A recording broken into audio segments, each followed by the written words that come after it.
Hi everyone, Bandanner here. I hope you're all doing well. I hope everyone had a great weekend.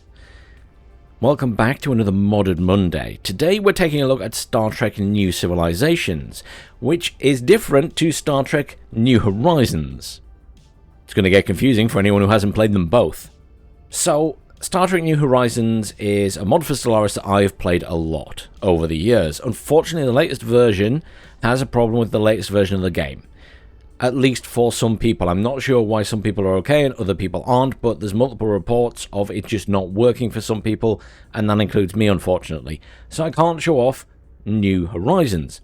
However, I can show you a bit of Star Trek New Civilisations, which is very similar. So apparently they were both the same mod, and then they split off at some point due to creative differences, and you ended up with two mods. Star Trek New Civilisations is a total conversion mod, but it's more based in Stellaris, so the economy system's the same, and there's a bit more freedom, so you can research other races' weapon systems and things for your ships. Whereas, on the other hand, you've got Star Trek New Horizons, which is more grounded in the canon. It has its own economic system that they've completely reworked from the base game, so it's a lot more complex. So you've got one that's sort of a bit more casual, and one that's a lot more complex and very, very Star Trek-y in that you can only have certain types of weapons on certain types of ships, and certain races can research certain weapons within reason. So that's the salient difference on the face of it. You know, if you're someone coming outside and looking in, they probably look like the same mod, to be honest. But if you delve a bit deeper, there is a difference. If you've played them both, by the way, do let me know down in the comments which one you prefer, why you prefer it. I do think that both mods are very good. Civilizations definitely runs better. Even, you know, having played multiple versions of New Horizons, New Civilisations definitely doesn't have as much bulk, and it runs a lot smoother. There's no denying that. There's definitely a lot more clutter, I think, for lack of a better term. It's not clutter per se, but there's a lot more going on in New Horizon that makes it not run quite as well.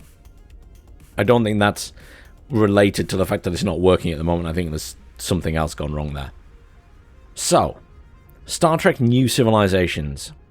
Let me hit new game and just show you a bit of the options and stuff for the setup, because I think that's probably one of the most impressive things about this mod. And to be fair, the same can be said for New Horizons as well. But we'll focus on this today. So, you can play as any race you want from the Star Trek universe, pretty much. There are loads. We're going to go through them. Obviously, you have the main ones. So you've got the United Earth, who then become, you know, the Federation once you ally with other factions or other races. You've got the Klingon Empire, you've got the Romulan Star Empire, you've got the Cardassian Union, the Ferengi Alliance. Obviously they make use of Megacorps. I don't know if it's listed down here. I think they make use of the Megacorps though. They certainly do in... Yeah, they do. There it is, look. I think that's the Megacorps symbol, isn't it? Yes, it is. You've got Dominion in there. A favourite of mine to play in the other mod, funnily enough. Krenim Imperium, the Borg, always love the Borg. Undine Vanguard, that's Species 8472, for anyone who's confused. And then you've got all the other sub-races, the minor races, so you can even play as them. And I think most of them have their own ships as well. So, like the Breen have their ships, obviously. So I think you can play as pretty much anybody. And it's a hell of a list. You'll also notice that different coloured. So blue is the Alpha Quadrant.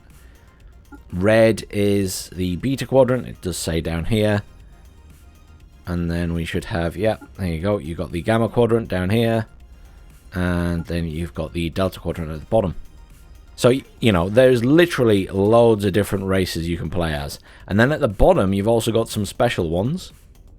So the Borg Cooperative, so they're like peaceful Borg, I think, effectively. Having overthrown the Queen's control, the collective, following the introduction of viral topological anomaly, the Cooperative has rejected much of the philosophy that wants to find the Borg. So I think they made an appearance in Voyager. Borg Temporal Incursion. So, you know, Again, something very different. The Kravik Prela Union, so that's where the two races ended up together. Confederation of Earth, so Earth wasn't quite so nice in that one. Khan running Earth. The Haomoran, though they are basically the Bajorans, but the bad Bajorans. The Par-Wraith supporting ones. Kelpian Congress. Kelvin Empire. Hebitian Union. They're basically Cardassians. They replaced the Cardassians. I guess they're not as evil as the Cardassians, if you can call the Cardassians evil per se. The Riemann Empire instead of the Romulans. Republic of Kronos, so replaces the Klingon Empire. Solon Planetary Alliance. Who are they?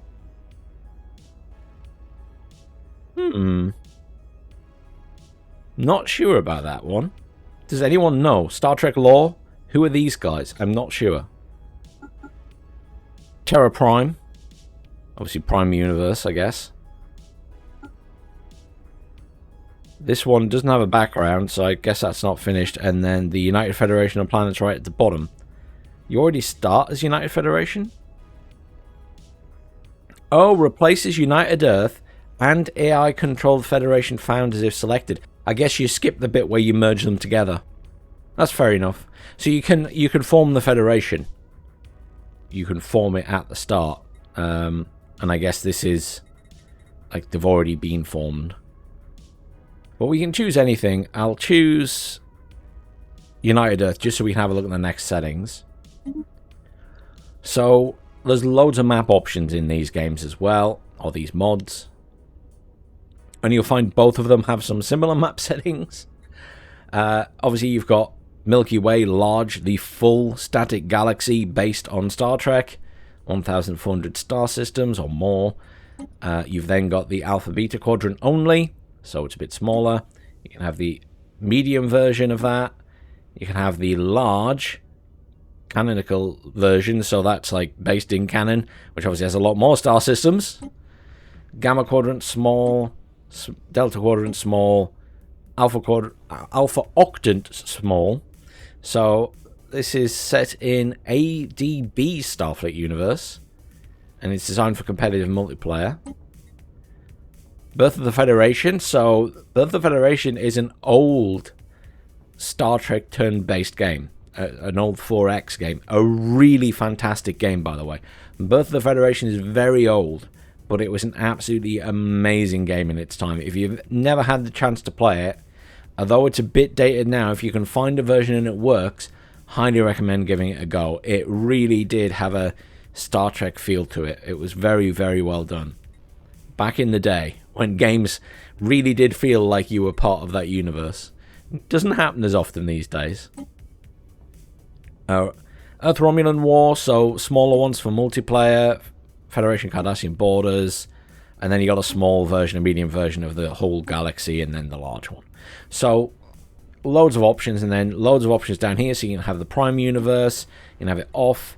Obviously, if you hover over it, Prime Universe setting, if disabled, will enable the Mirror Universe, etc., etc. So things change, you know. You can bypass the canon stuff. There's so many settings and options. So while I just have some random gameplay running in the background, I'm sorry, I don't think it's the most exciting game to watch personally. Some people might really like watching it, but I'll just let it run in the background. I'll just go over the major features as they list them.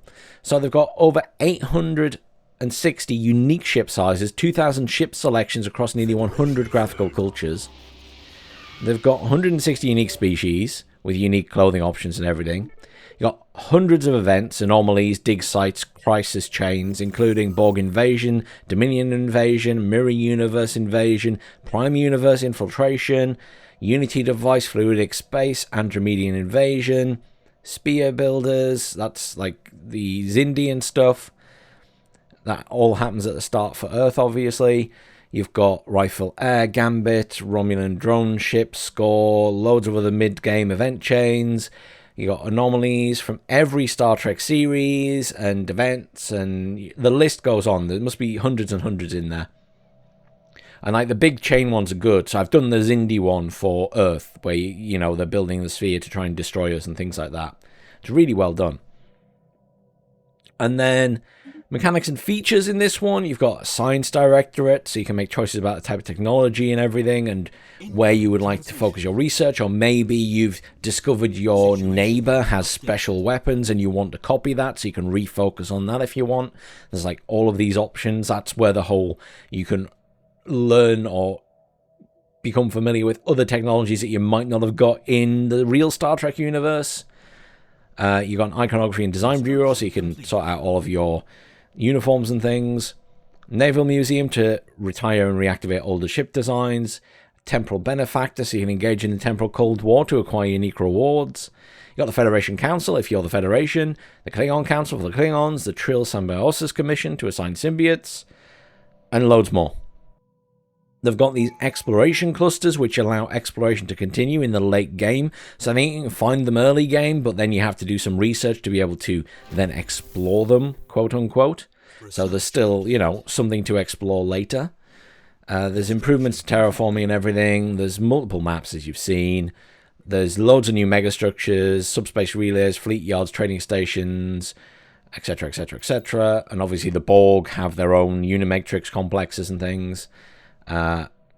Revamped technology and everything, streamlined the economic system, but it is the same as the Stellaris one in effect. And then you've got improved empire and government setup, allowing players to better customize their empires during gameplay.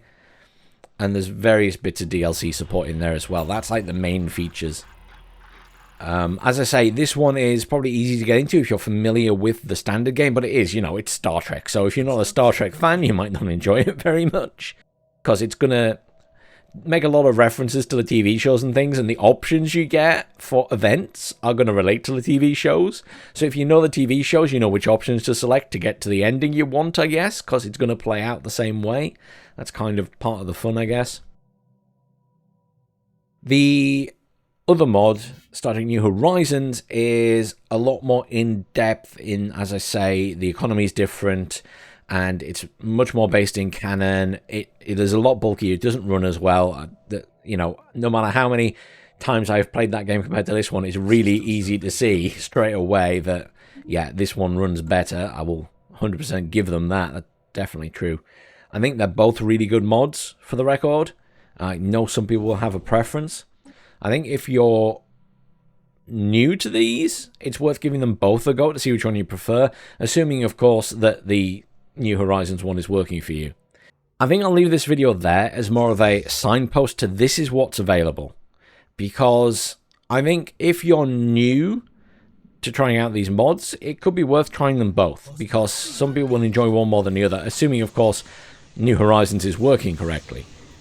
But New Civilization certainly isn't a bad place to start. And then if you want something a bit more complex and accept that it's not going to run quite as well, then you get yourself New Horizons. And, you know, it's a different approach to things. I think they're both really, really good. I tell you, one of the big differences I've noticed between them, unless they've changed New Horizons, the Borg. So when you're playing as the Borg, because I like to play as the Borg, same reason I suppose I like to play as the Necrons in Warhammer 40k. But in New Civilisations, they're pretty much a standard civ. Their ships, for the most part, especially early on, they all seem about the same power as other ships. Whereas in New Horizons, their ships are really expensive but really strong. So like their simple, you know, basic Borg drone or whatever, their little tube ship is really strong compared to the other ships available to everyone else. And then obviously a Borg cube is capable of taking on a fleet of enemy ships, because that's what it does in the real universe. So the Borg are expensive, but they do what they say on the tin. They are that strong in New Horizons. Here, they seem to be, at the moment, at least when I've started, a lot more like a standard civilization. But I think they're both good mods. I think they both have something to offer. Obviously, I highly recommend giving them both a go. Thank you very much for watching. I hope you all have a great week, and I'll see you all soon.